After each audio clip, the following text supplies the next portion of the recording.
Fala moçada, tudo bem? Bom, depois de mais de um ano de espera, finalmente teve o vestibular da UERJ 2021, que era para ter ocorrido em junho, setembro e dezembro do ano passado, mas por conta da pandemia foi adiado. Pois bem, hoje aqui, depois da vinheta, nós vamos corrigir a prova de História da UERJ, as questões 54 até a questão 60.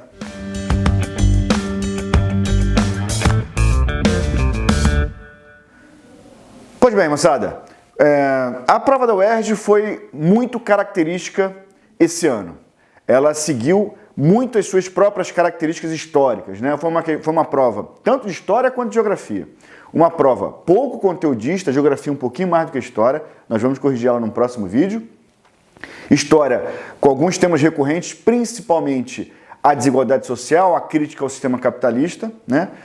Muito interpretativa e uma prova, como eu falei, muito crítica ao sistema, muito característica da UERJ. A frase que eu mais escutei de colegas professores de humanas foi UERJ sendo UERJ. Enfim, então vamos começar sem demora para a prova de 2021 UERJ História. Vamos lá, questão 54, como vocês podem ver aí na tela, é uma questão que fala sobre o filme Parasita, ganhador do Oscar do ano passado, um bom filme por sinal. Sucesso de bilheteria onde foi exibido, a trama se passa na Coreia do Sul, na atualidade, e aborda a relação entre duas famílias, os Kim, que são pobres e vivem no porão, e os Park, abastados e habitantes de uma mansão luxuosa. Os primeiros irão se infiltrar um a um na vida da família rica, empregando-se em diferentes funções de seu cotidiano. Parasita é uma história sobre o capitalismo, segundo declara o próprio diretor, tal qual são os outros de seus filmes. É a distopia na qual vive a Coreia do Sul e o mundo. Antes de ser um grande termo sociológico, o capitalismo é apenas a nossa vida, diz Bong, diretor do filme. Pois bem, e aí vocês têm duas imagens lá do filme, um da família Kim, o porão onde eles moram, e outro da família Park. Muito bem, moçada. E aí vamos para o enunciado. A partir da observação das imagens e de leitura do texto, pode-se apontar a seguinte contradição do desenvolvimento capitalista. Letra A, relativização de liberdades democráticas. Primeiro ponto, moçada, não está falando absolutamente nada sobre questões políticas, e sim questões econômicas, o capitalismo como um sistema econômico, socioeconômico, né? B, separação de categorias profissionais. Embora ele fale de família rica e família pobre, e de certa maneira há uma separação sobre categorias profissionais aí, não é isso que o texto está falando, nem as imagens, tá?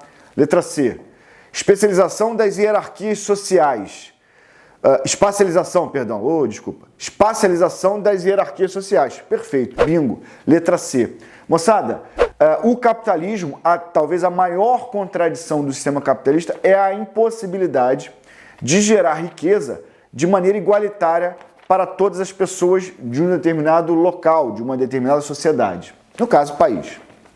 Pois bem, isso é a principal crítica dos críticos ao capitalismo e é, portanto, a principal incoerência, contradição desse modelo, desse sistema. Beleza? Pois bem, então, letra C. A letra D está errada porque a ascensão de classes populares. Embora fale da família pobre trabalhando para a família rica, isso não significa necessariamente ascensão. Num certo aspecto, denota a continuidade das classes populares enquanto classes populares. Beleza? A perpetuação do sistema desigual. Beleza, moçada? É muito importante entender o seguinte, a UERJ, por ser crítica, muito crítica ao sistema capitalista em todas as suas questões, e o capitalismo, a principal crítica que se faz é desigualdade social, então atenção sempre numa questão que fale sobre capitalismo, contradição e que tenha desigualdade social, ou alguma coisa congênere à desigualdade social, como hierarquia social, espacialização da hierarquia social, né? Atenção nisso, que geralmente é a resposta certa, tá bom? Questão 55. A Assembleia de Operários em Greve na região do ABC, é o título. Em 13 de março de 79, metalúrgicos de São Bernardo do Campo, Diadema, Santo André e São Caetano do Sul. Enfim, a questão, o texto abreviou, tá? Mas São Bernardo do Campo, Diadema, Santo André e São Caetano do Sul, que na verdade formam o ABCD paulista. mais conhecido como ABC Paulista, uma área muito industrializada da região metropolitana de São Paulo. Diadema, que é o D desse ABCD, na geografia entra mais recentemente na categoria de ABCD, tá bom? Mas muito mais comum ABC Paulista. Vamos lá. Essas cidades deflagraram a primeira greve geral de uma categoria no país desde a paralisação de Contagem, Minas Gerais, em 68. A medida foi aprovada para obter um reajuste salarial de 78,1%. Mesmo enfrentando forte repressão e a intervenção do governo nos sindicatos, a greve durou 2 semanas. Foi suspensa por 45 dias para que fossem reabertas as negociações com as empresas, que acabaram concedendo um reajuste de 63%. Cerca de 200 mil operários participaram do movimento que paralisou indústrias de automobilísticas e de autopeças, além de outras grandes empresas da região. Os grevistas receberam apoio da Igreja Católica, de entidades de classe, de Movimento Democrático Brasileiro, que é o MDB, era o partido de oposição à ditadura, e de artistas famosos. Pois bem, aí tem uma foto que mostra exatamente essas manifestações. Pois bem, na história do movimento sindical no Brasil, a greve dos metalúrgicos do ABC, em São Paulo, em 79, representa um marco. Sua importância, no contexto da época, esteve associada aos seguintes fatores: a regularização da liberdade de associação e anistia das lideranças locais. Moçada, não é verdade que isso tenha ocorrido. Não houve uma regularização da liberdade de associação. Pode confundir essa A, porque esse período de 79 é o período da abertura lenta, gradual e segura. Alguns meses depois de março, na verdade, 5 meses depois de março, tem a lei da anistia, em que os aspas, criminosos políticos receberam a anistia dos seus crimes, contanto que esses crimes não fossem crimes de sangue, que não tivesse assassinato, né? Então muita gente voltou para o país que estava exilado por conta dessa lei. E aí muita gente confunde esse período com a greve com a regularização da liberdade de associação. Não é verdade, tá bom, moçada? E a anistia das lideranças locais.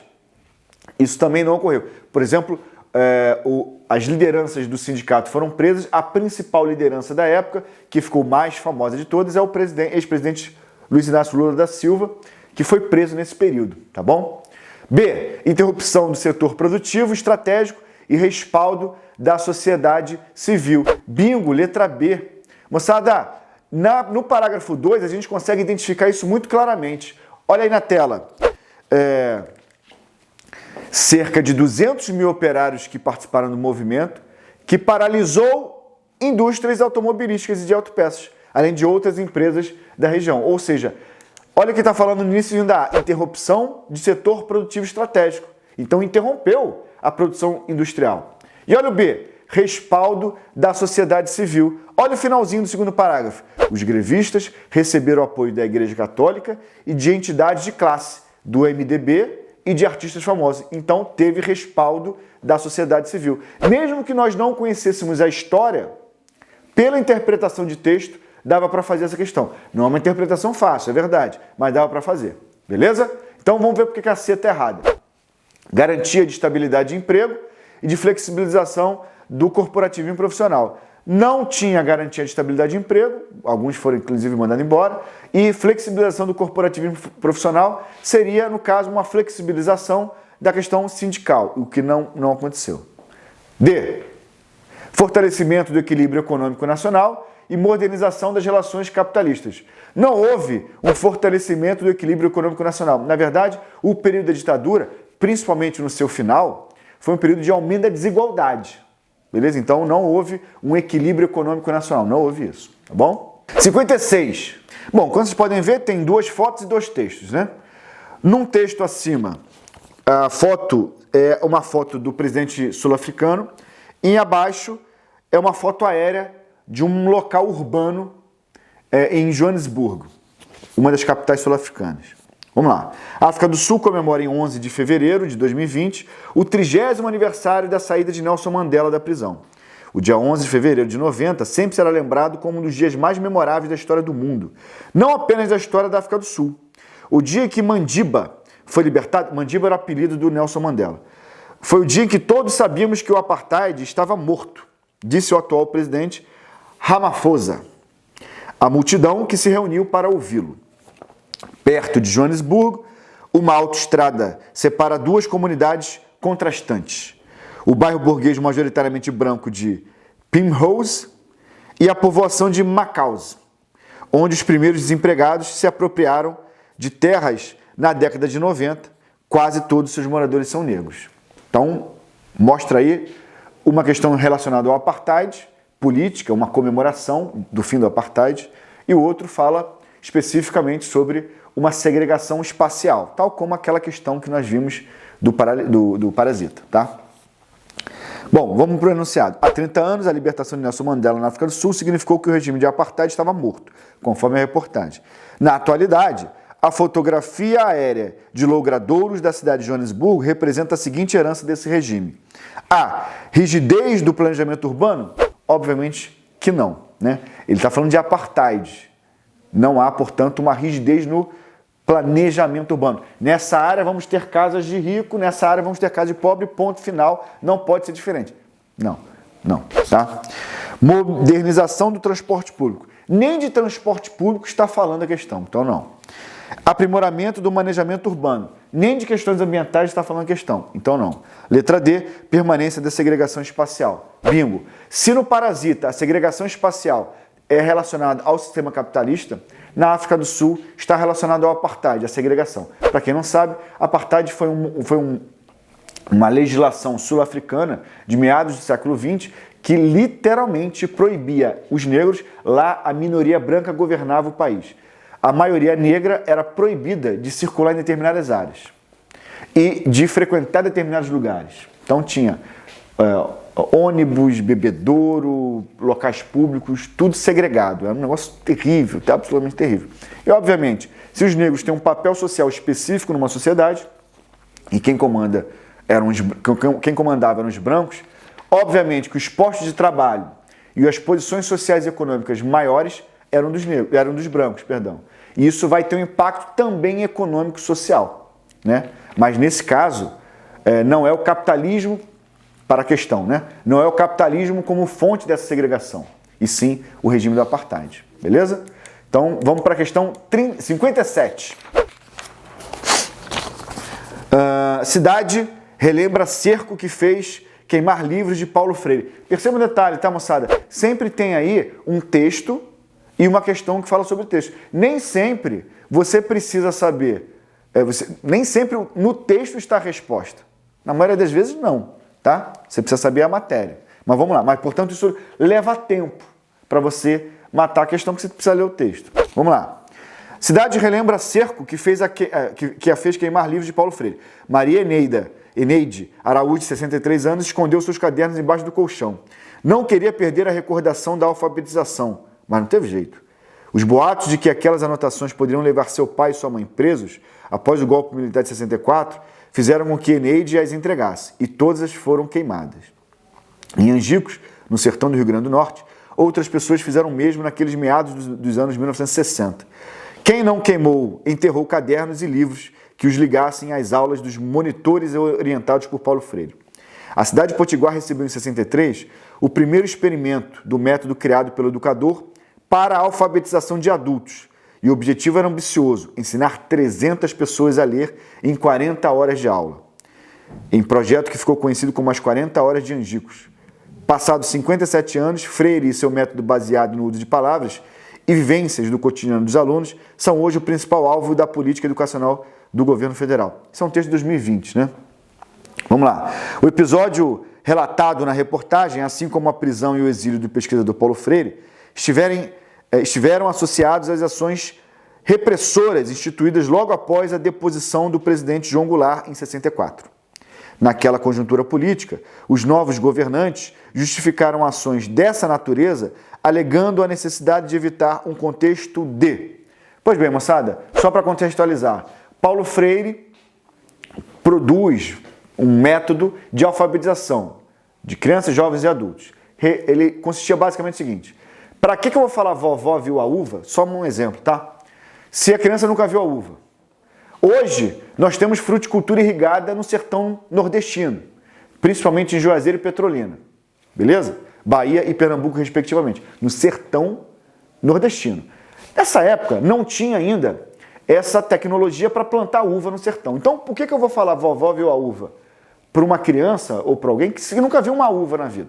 Então, a ideia do Paulo Freire é: vou usar elementos do cotidiano de uma pessoa para fazer com que ela aprenda a ler e escrever, né? Então, se eu estou ensinando numa favela, eu vou ensinar a ler e escrever favela, casa, ou então barraco.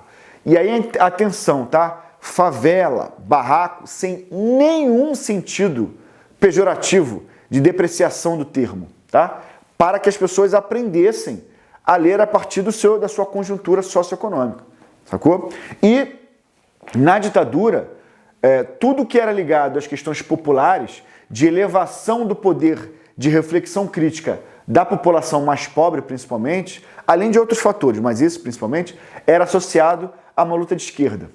E aí acabou-se sendo vinculado o papel do Paulo Freire a um papel de um ideólogo comunista. Ele acabou sendo preso. O próprio Paulo Freire foi preso por conta disso. E aí, por conta dessas informações, a gente consegue matar facilmente essa questão. A democratização da prática pedagógica, esse era o medo do governo.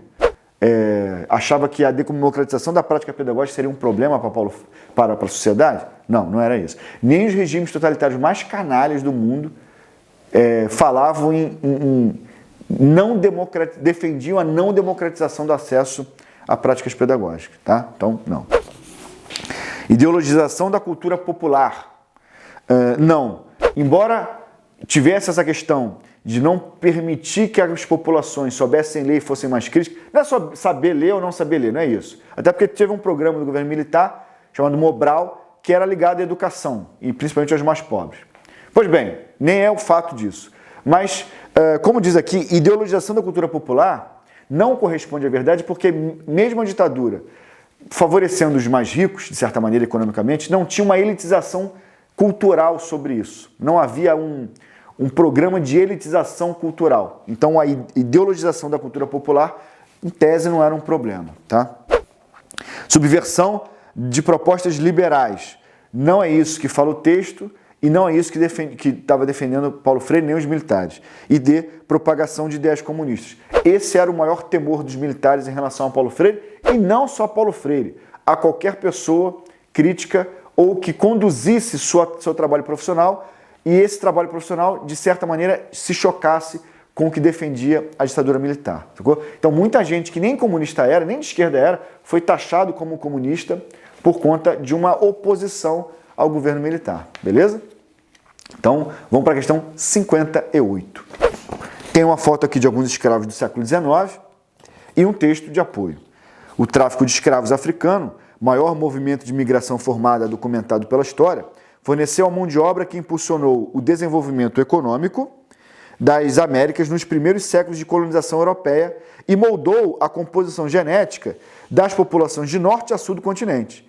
De 1514 a 1866, quando ocorreram respectivamente a primeira e a última das 35 mil viagens registradas de navios negreiros, cerca de 12 milhões e meio de pessoas de diferentes regiões da África foram trazidas contra a vontade para o Novo Mundo, América, Novo Mundo América. A maioria, quase 7,6 milhões, ou 61% do total, veio em um intervalo de tempo curto, em 100 anos, século XVIII, século XIX, 1750, 1850. Esse período de maior tráfico transatlântico de escravos coincidiu com o aumento da miscigenação nas Américas, identificada em um estudo publicado em uma revista científica renomada. Segundo o geneticista Eduardo Tarazona Santos, o número de pessoas deslocadas nessa diáspora forçada foi tão grande que trouxe para as Américas representantes de toda a diversidade genética da África. Vamos ao enunciado. Ao investigar a diversidade das populações africanas e seus vínculos com a miscigenação das populações afro-americanas, a pesquisa mencionada contribui para a crítica do racismo por valorizar o seguinte aspecto. Percebam que no próprio enunciado a gente já consegue matar por interpretação de texto do enunciado. Olha só, vou chamar a atenção aqui. Ao investigar a diversidade das populações africanas e seus vínculos com a miscigenação das populações afro-americanas. Portanto, se há uma miscigenação, segundo o enunciado, e há, obviamente, segundo o enunciado, das populações africanas e americanas, então tem miscigenação. E isso, portanto, não tem como fazer um discurso favorável, quer dizer, não tem como fazer um discurso favorável ao racismo por questões humanitárias, civilizatórias, ponto. Mas o texto chama a atenção que, para além disso, tem a questão biológica, científica, que inviabiliza o discurso racista nas Américas, por exemplo. Por quê? Letra A. Hierarquização das heranças de matriz étnica. Não há hierarquização. Se tivesse hierarquização, o discurso racista teria um pouco mais de peso, né? Não que fosse bom isso, mas ele seria justificado, falsamente justificado, mas seria justificado porque há uma hierarquização científica das raças. A eugenia, por exemplo, né? O que não existe mais nenhuma razoabilidade científica para isso. Descrição das práticas de orientação eugênica. É mais do mesmo, né? A A e a B são complementares. C. Redefinição das dinâmicas de mobilidade geográfica. Embora fale aí de movimento demográfico migratório de um continente para outro, não é disso que fala o texto, principalmente o enunciado, tá? D. Caracterização das relações de ancestralidade biológica. Exatamente. Ou seja, os nossos ancestrais, nós somos uma herança da mistura biológica dos nossos ancestrais. E os nossos ancestrais são, no Brasil, com raras exceções, africanos escravizados na América, indígenas, também escravizados em algum momento da história, e europeus. E aí europeus de toda sorte. Latinos, germânicos, né? Então, assim, eslavos. Então, não tem, segundo essa questão, letra D, portanto, não tem como um discurso racista prosperar na América, porque todos nós somos a soma de uma mistura genética. Se você pensar, sei lá, no interior de Santa Catarina, aí obviamente é menos, porque sei lá tem uma rigidez relacional entre os migrantes europeus para cá, principalmente alemães. Mas assim, mesmo assim lá já tem uma mistura, mas é uma mistura menor do que no restante do Brasil, obviamente, né? Principalmente no Nordeste. Então, 58 letra D, vão para 59, tá? E, bem pensado, mesmo na pureza, o que vinha a ser a pátria? É uma pergunta. Não teria levado toda a sua vida norteado por uma ilusão, por uma ideia a menos, sem base, sem apoio, por um deus ou por uma deusa cujo império se esvaía? Não sabia que essa ideia nascera da amplificação da crendice dos povos greco-romanos de que os ancestrais mortos continuariam a viver como sombras e era preciso alimentá-las para que eles não perseguissem os descendentes? Reviu a história, viu as mutilações, os acréscimos em todos os países históricos e perguntou de si para si: como um homem que vivesse 4 séculos sendo francês, inglês, italiano, alemão, poderia sentir a pátria? Uma hora, para o francês, o Franco Condado era a terra dos seus avós, outra não era. Num dado momento, a Alsácia não era, depois era e afinal não vinha a ser. Nós mesmos, brasileiros, não tivemos a Cisplatina e não a perdemos. Cisplatina, província de Cisplatina hoje é o Uruguai, tá? Certamente era uma noção sem consistência racional e precisava ser revista. É um trecho do livro de Lima Barreto, né? Como diz aqui, Triste Fim do Policarpo Quaresma. Pois bem, nesse livro, Lima Barreto abordou as contradições da sociedade brasileira no início do período republicano, um período de muita migração para cá, né? No caso, imigração. Nesse contexto, na reflexão que faz no texto citado, o personagem Major Quaresma ressalta um entendimento em que a noção de pátria pode ser definida atualmente, hoje, como herança cultural, e aí muita gente erra essa. Porque é o seguinte, a noção atual é o que está falando o enunciado. Se você olhar o texto, beleza, eu fui durante 4 séculos, né, como diz aqui, uma tentativa de interpretação aqui, francês, e agora não sou mais. Eu que moro num local que era França, não era França, agora voltou a ser França, enfim. Você tem ali um elemento cultural. O sentido de pátria, de certa maneira, de patriotismo, é isso. Você tem algo em comum com outras pessoas que nasceram no mesmo lugar. Só que ele está fazendo uma crítica a esse sentido de pátria e, portanto, não é uma herança cultural nesse sentido crítico. É a letra B, comunidade imaginada. Eu me imagino francês, brasileiro. E se daqui a 15 anos, 20 anos, 100 anos, uma potência imperialista estrangeira toma isso aqui e fala que aqui agora é parte do país dela? Como é que fica esse elemento cultural imaginado por mim? E aí meus tataranetos, que já terão nascido e vivido neste novo Brasil, hipoteticamente invadido por uma potência estrangeira, já não serão mais brasileiros, serão qualquer outra coisa. Entende? Então, isso é, na verdade, uma imaginação cultural, uma sensação imaginada de pertencimento a algo coletivo, culturalmente coletivo, tá? Então, letra B. C, contingência geográfica. Contingência geográfica seria, é simplesmente sou de um local, agora não sou, agora voltei a ser, o que não é apenas a posse da terra. Ele está falando sobre pátria, pátria tem a ver com cultura em comum, tá? D, determinação econômica. Não é disso que fala o texto. Na verdade, nem é disso que fala o texto e nem é isso que se trata de cultura, tá? A pátria, de novo, tem a ver com cultura e não com questões econômicas, beleza? Então, 59, letra B. Vamos para 60, última questão da prova de história. Vocês podem ver aí que tem dois encartes, né? Do grito e o Estatuto da Criança e do Adolescente. E aí tem alguns dizeres que estão aqui nessas gravuras que não são necessárias para a gente ler, não são necessárias a leitura dessas duas gravuras para a gente entender a questão. Porque o texto ele é bom para a gente conseguir matar a questão. Os textos acima fazem parte de uma edição de 2000 da publicação O Grito dos Meninos e Meninas de Rua. Essa publicação foi uma das ações que integrou o Movimento Nacional de Meninos e Meninas de Rua, criado em 85, cuja mobilização teve papel fundamental para a aprovação em 1990 do Estatuto da Criança e do Adolescente, o ECA, pelo Congresso Nacional. Ao comparar o conteúdo dos textos e a situação socioeconômica atual, identifica-se que o principal aspecto que compromete a aplicação do ECA é: moçada, vamos pensar o seguinte,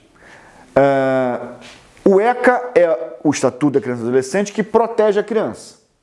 Então protege de abusos, tenta proteger das inconsistências econômicas, né, que levam uma criança, por exemplo, a passar fome, os abusos no âmbito psicológico, no âmbito econômico de exploração da criança, psicológico, econômico, físico, sexual, né? Pois bem, lembra do que eu falei no início do vídeo, se a UERJ é uma banca crítica ao sistema capitalista, percebam que o ECA, principalmente aqui nas opções, vão nos dar muito claramente que tem a ver com economia. Dá para fazer uma proteção à criança se essa criança tiver uma determinada proteção socioeconômica, psicológica, familiar. E as outras não dão. Vamos para as questões. Letra A. Disparidade de renda familiar. Esse é bingo, essa aí, letra A. É, portanto, a opção que nos indica que por esse fator, o ECA ele fica em perigo na sua aplicação.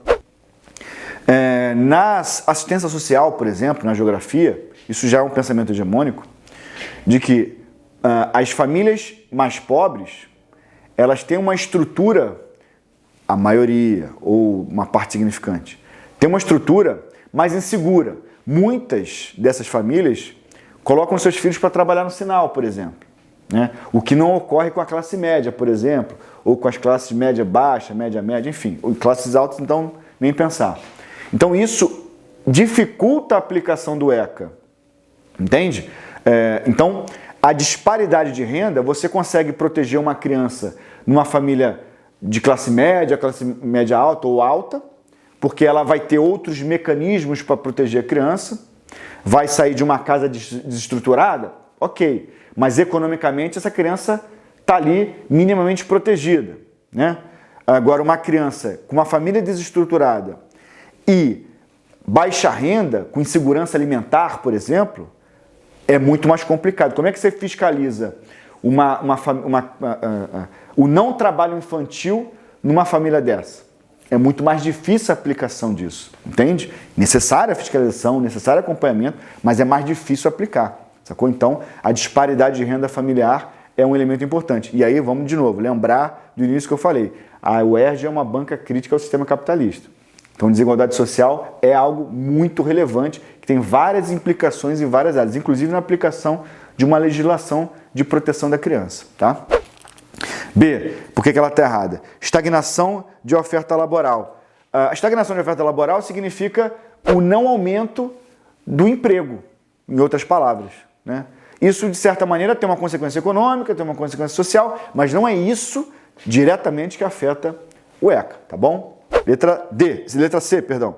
Interrupção de reformas urbanas, isso não tem nada a ver com o tema abordado aqui. E letra D, analfabetismo de populações rurais. Essa menos ainda. Não fala nem de questões rurais, né? Obviamente que o analfabetismo no campo é um problema grave social que vai também gerar um problema econômico. Se a pessoa não sabe ler e escrever e há uma mecanização na lavoura onde essa pessoa trabalha, por exemplo, quando ela for expulsa, entre aspas ou sem aspas, do campo e tiver que, por exemplo, fazer o êxodo rural, ela vai chegar na cidade grande sem saber ler e escrever. Qual o emprego que ela vai arranjar? É uma questão, mas não é isso diretamente que impacta no ECA. O que impacta diretamente na aplicação do ECA é a disparidade social e econômica. Beleza? Moçada, ficamos por aqui. Próximo vídeo, vamos corrigir a prova de geografia e uma questão de atualidade da mesma prova, o ERJ 2021. Um abraço!